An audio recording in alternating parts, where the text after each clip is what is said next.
Sir, Shivdi नावाशिवाचा जो toll आहे तो आता ₹250 करण्यात आल्याचा निर्णय सरकारने काय चाललंय काय मला समजत नाही आहे. पहिला 500 रुपयाची काहीतरी सुतवाच करायचं आणि आता मी 500 नाही 250 करतो. म्हणजे जसं गॅसचे दर 1200 करायचे आणि मग 50-100 कमी करायचं आणि मग सांगायचं आम्ही एवढे कमी केले.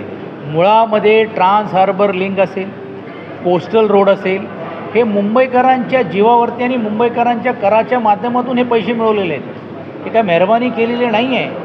नवीन एअरपोर्ट ज्यावेळी तयार होत असताना पण आपल्याला अधिक गतीच्या माध्यमातून देखील जर प्रवाशांना जर तिकडे पोचवायचं असेल तर आपल्याला अशातला एक रस्ता तयार करावा लागेल.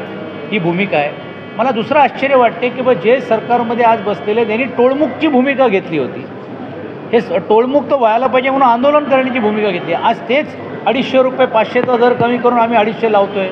पोस्टलबद्दल सुरुवात होणार आहेत मेपर्यंत तर होणार नाही, मग निवडणुका झाल्यानंतर लावणार आहेत की काय, ह्या सर्व गोष्टी आहेत. मुळामध्येच कालच या बाबतीतले आमचे पक्षप्रमुख पक्षाचे युवा सेनेचे अध्यक्ष आदरणीय आदित्यजींनी स्पष्ट केलेलं आहे की तुम्ही स्पष्ट सांगा, लोकांची दिशाभूल करू नका. हा मुंबईकरांचा पैसा मुंबईकरांना तुम्ही परत द्यायला पाहिजे. त्यांच्याकडनं लूट म्हणा किंवा वसूल करण्याचं काम करण्याची भूमिका जर घेणार असाल तर त्याला आम्ही वेळोवेळी रोखू. कारण जसंच रेसकोर्सच्या बाबतीतली भूमिका आहे, ट्रान्स हार्बर लिंकची बाबतीतली भूमिका आहे आणि विशेषतः आता जे तुम्ही आता पाहिलेलं असेल की कोस्टल रोडबद्दल हे जे दर आकारले जातात हे दुर्दैवी आहे.